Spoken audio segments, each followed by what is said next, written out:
I rate games 8 out of 8, mate, but when games are so great, I can't hate, nor am I irate. Fate dictates that I rate them 10 out of 10, Hen. Gwen. Sven. No bait, mate. Now there are games like your Undertales and your Bayonettas and your Uncharted 4s which will probably stand the test of time in many people's eyes. But there are games, some old, some underrated, that I feel deserve the 10 out of 10 ranking. It was hard to pick just 10 because games like Shadow of the Colossus and Mother 3 are 10 out of 10 in my eyes. But I went with some different choices just because, while some were given the 10 out of 10 treatment, I don't hear them talked about much. Oh, and by the way, there's no particular order, so even though there's a quote-unquote countdown, it's just for aesthetic purposes. Now before we begin, let me state that these are not perfect games. If you want to be a purist about it, nothing is perfect because there'll be a glitch, or possibly a small section you don't like, or, and I guess this probably really hits the nail on the head, other people won't agree. That's why nothing can ever really truly achieve perfection. Now as the term suggests, 10 out of 10 doesn't mean perfection, and to their credit, some games on this list manage to reach a closer level of perfection than others. But 10 out of 10 as I see it is more a rank which is entirely subjective by an individual, who in this case is me. You can agree or disagree that these deserve the rank of 10 out of 10, but I'll tell you why I rank them so highly. So, let's begin.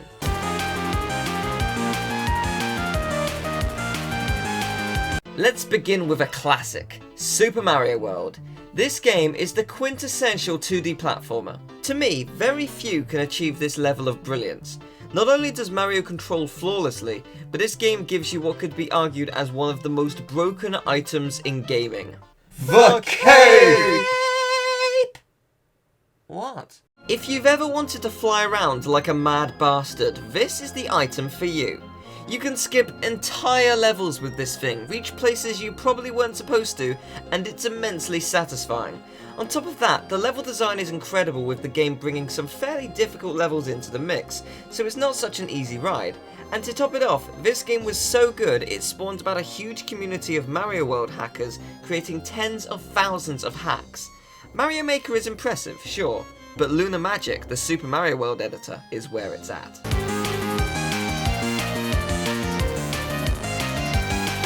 As good as Mario World is, it may have met its match. Let me introduce to you Rayman Legends. Mario World is as good as 2D platformers get, but so is Rayman Legends. Every level of this game is an intense, gorgeous, perfectly crafted masterpiece. This really is a game where any mistake is your own. You can't blame its faultless controls.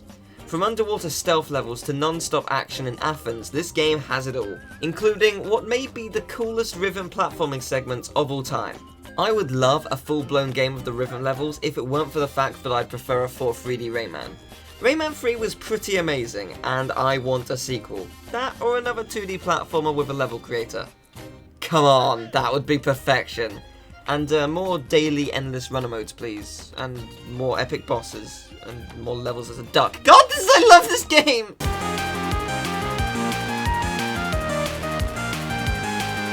With collectathon platformers dying, the Jak and Daxter series took a dark turn with Jak 2, which was trying to replicate the Grand Theft Auto format while still maintaining some collectathon elements.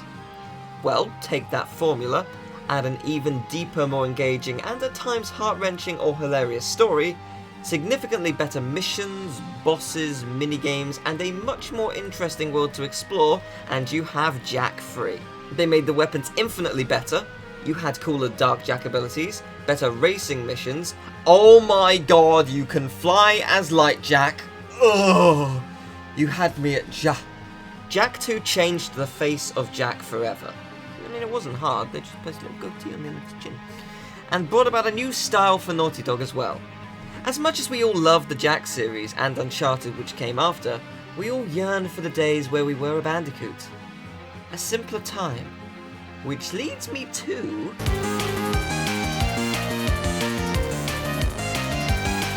Crash Team Racing, otherwise known as the greatest kart racer of all time. But Teal, isn't this just another Mario Kart clone? No, it's a Diddy Kong Racing clone, and it surpasses it in every single way. The tracks, in my opinion, are much more memorable, lending themes from the levels in the past games. There's a cool story with familiar and new bosses with plenty to do, and oh my god, the karts control so well. I'm not bashing the Mario Kart series or Diddy Kong Racing for that matter. I think they are all amazing games, but they wish that they could control this well. And let's not forget that this was Naughty Dog's first ever attempt at a racing game, and they freaking nailed it. And Crash Bandicoot is coming back on the PS4, the first 3 games remastered from the ground up. Oh my god, yes!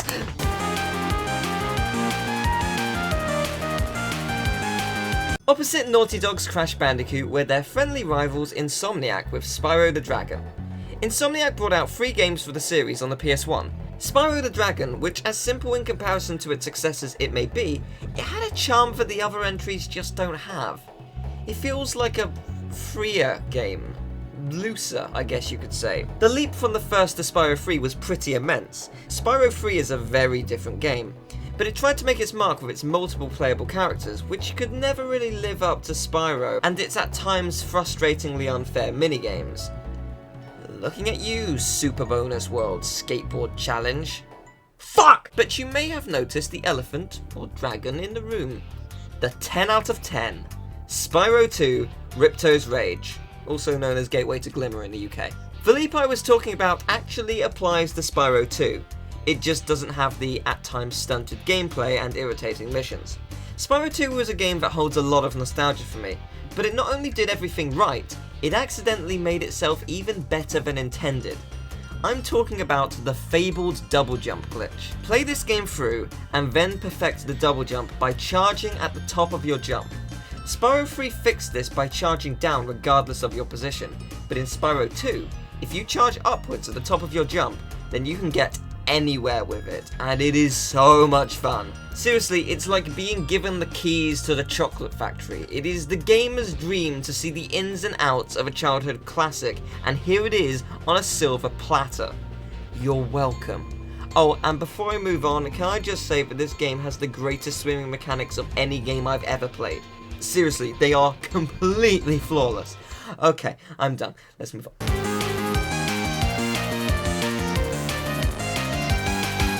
Insomniac made the leap to the PS2 with a series called Ratchet Clank, an action platformer with the weirdest and greatest arsenal of weapons this side of the galaxy. However, we're not here to talk about Ratchet Clank 1 or 2, we're here to talk about Ratchet 3. Ratchet Clank 3, to me, is as good as this series gets. The villain Nefarious is not only a formidable threat, but he's absolutely hilarious. The weapons were insane, from the liquid nitrogen gun to a literal black hole. And the rhino in this game, oh my god, it turns everything to ash. Holy shit, that's awesome. And this game rewards you very nicely in the later levels. Look at this level, look at the bolts I'm getting. This is so damn satisfying. We need more worlds like this in the series. Speaking of, the worlds are great. They're varied, they create a good challenge when they need to, and the reward for doing everything is 100% worth it. I love this game. Insomniac will have a hard time making a better game in my eyes.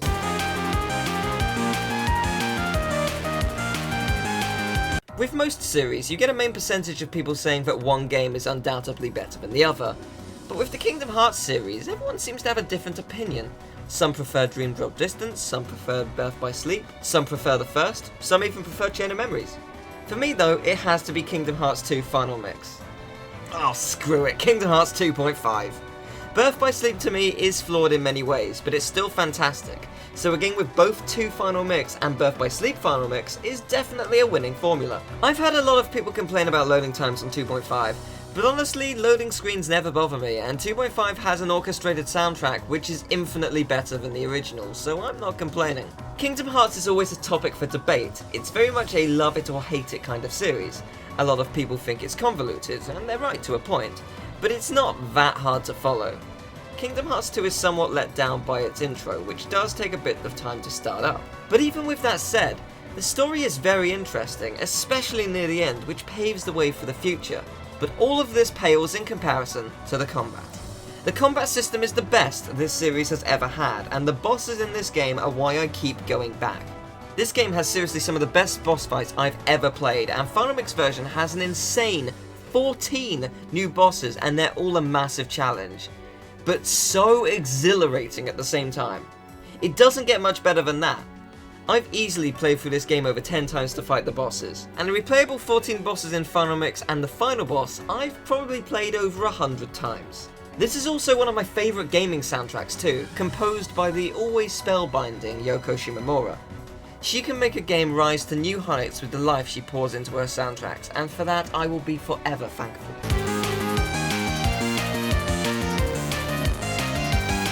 Bowser is taking Peach to the one place that isn't corrupted by capitalism. Space! This is a very odd game.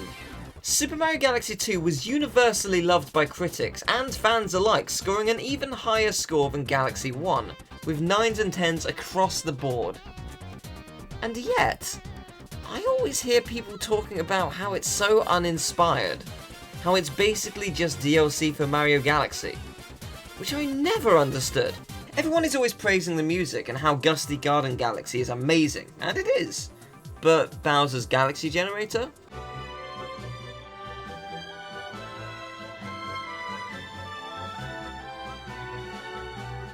Space Storm Galaxy?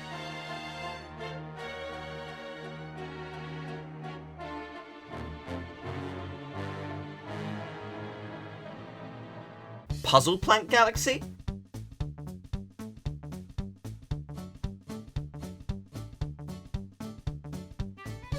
These are all amazing songs which I personally think are better. I've always enjoyed the worlds of Galaxy 2 a lot more too.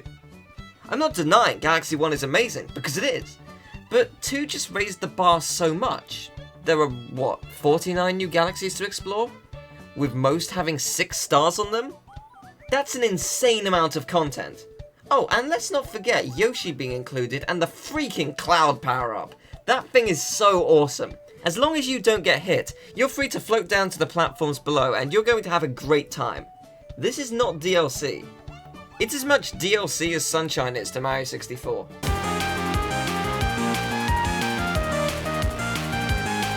Whoopee Camp is one of my favourite companies because to me, they've had a 100% success rate.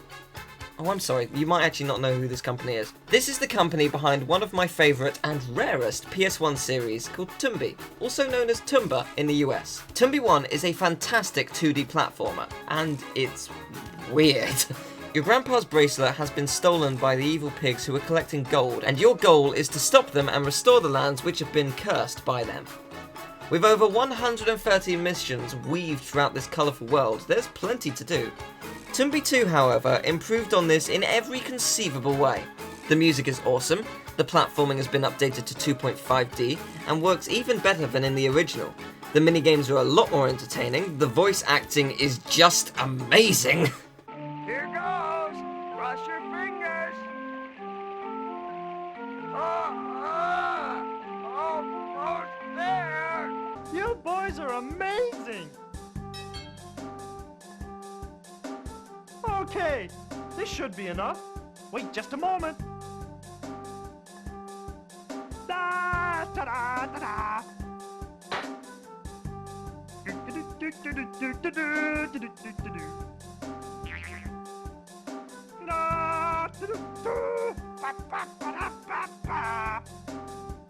Listen to this Tommy Wiseau ripoff. Oh, this ice sculpture. It's great. The luster and clarity, everything's first class. Hey, Mark, since this ice sculpture is in my room, it belongs to me. And in this game, the missions overall are just so much better and, simply put, more fun. Now, let me explain how these work. Most missions are optional. If you want, you can do the bare minimum to progress through each world, collecting the pig bags, defeating the evil pigs, and then that's that. You'll probably complete 50 to 60 missions throughout the game. Or you can do all the optional missions, acquire more health, better weapons, and receive a bonus ending. Admittedly, the extra ending isn't anything to shout about, but that doesn't really matter since the gameplay shines throughout. Now let me elaborate on why I love this game. In Timbi 1, there's a guy called Yan of the Hidden Village. In his quest, you play a huge game of hide and seek throughout the land. Ultimately, you find him enough and then you'll discover his village. Once there, he says he's going off to hide again, but doesn't really give you a mission after their conversation. However, if you have a save file from Timbi 1, Yan will be hiding in the game and that completes the mission. How cool is that? There are a total of 5 bonus missions which don't contribute to the secret ending, because that would be a bit harsh if you couldn't complete it because you hadn't played the first.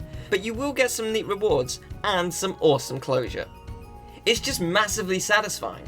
The entire game is filled with stuff like that, and it's just very clever. It's not easy to make a game where you have to make 140 plus missions connect throughout the world in different ways, and not make it feel like a chore. But this game succeeds in doing that, and so does the first. This game just did it better.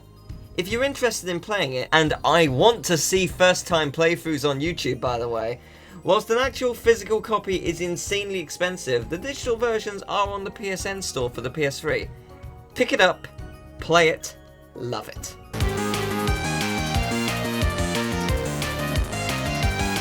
This game saved my life. Persona 4 made me happy at a point in my life where I was miserable, and for that I will be forever thankful. Persona 4 is a 10 out of 10. However, I'm also going to talk about Persona 4 Golden. Persona 4 is a turn-based RPG. You go to dungeons, you fight monsters, you use strategy with amazing allies called personas, and you have fun dungeon crawling. This is not your ordinary turn-based RPG though. The Persona games are rich in storytelling as you play through an in-game year, and it finds the perfect balance between being deeply serious in its tone and then switching it up to be a hilarious scenario.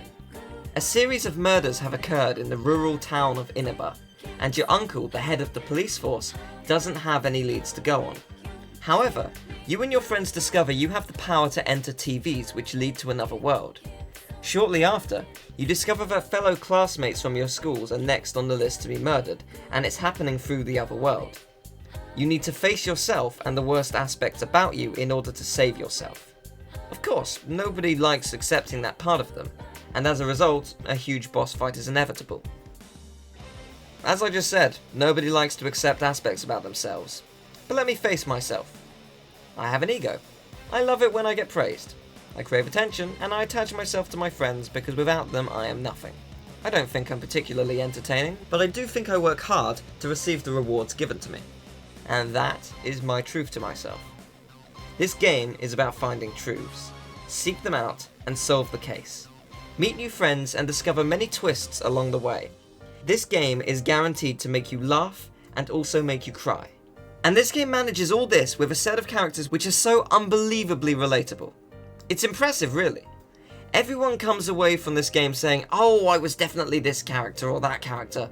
But truth be told, I related to multiple aspects of each and every character. In a world where a lot of realism is thrown out the window, or I guess thrown into the TV, it manages to hit home where it counts. But this game doesn't just thrive there. There are plenty of minigames to partake in, and arguably the best aspect, the social links. You form bonds with your best friends and also various classmates and relatives at school and at home. These bonds let you discover a lot more about that character, and you'll discover that they're all facing their own personal demons that can be resolved if you help them as you grow through the 10-rank social link. These won't happen in a day. It'll take time as you play through the game, which as briefly mentioned before, lasts a year. 365 in-game days. There are also 60 plus missions to do throughout Inaba, such as finding items for people from dungeons, or doing fetch quests, solving riddles, taking exams, etc. There's a ton to do and literally hundreds of other things I haven't mentioned. Persona 4 Golden simply expands on all I've said with new characters, new dungeons, altered better minigames, new cutscenes, and overall around 10 hours of new content. This is a 100-hour game, and I loved every single second of it. I've even played through it a few times now, to the point where I'm contemplating doing a 100% playthrough of Golden. I know I've done a Let's Play of the original, but I love it enough to go through it again, plus there's a lot more with Golden and plenty of extras in New Game Plus. Besides all that I've said, I want to add that this game is available on PS2, and if you're from the US, it's on the PS3 PSN store. However, if you want Golden, which is on the Vita, and you don't own a Vita, I recommend a Vita TV. As of when this video is released, depending on where you look, I'm looking at Amazon, in the UK the Vita TV is £60 to £70, but in the US it's $40. And with Golden only being sold at $20, you've got a console and a game for just $60, Plus, the Vita has a ton of amazing games that you'll be able to play on the Vita TV. The Vita TV is basically a very small home console version of the Vita. You can literally play Vita games on your TV. And the console and the game is the same price as a new Call of Duty or FIFA game. I know, crazy. If you're interested, you have no excuse not to. And trust me, it is 100% worth it. Thank you very much for watching, everyone. If you enjoyed the video, then I'd appreciate it if you left a like and subscribed. Take care, everyone, and reach out to the truth. You'll find what you're looking for, even if things seem tough at first. Good things will come eventually. I can promise you that.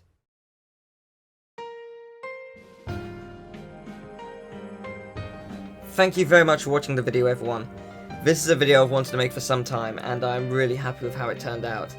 I really hope you enjoyed it. I hope some of these games appealed to you, and you were like, oh, I really feel like playing this, or oh, I feel like playing it again. You know, I hope one of those things happened, and if not, then I hope you enjoyed the video regardless. Seriously, if anyone plays Timbi for the first time, record it, upload it. I want to see that. I really want to see that. Same goes to Persona. Persona is a magical game, and it hits everyone differently. And if it's your kind of game, yeah, I think you'll enjoy it. It's pretty special. But seriously, thank you very much for watching. Take care, everyone. Goodbye.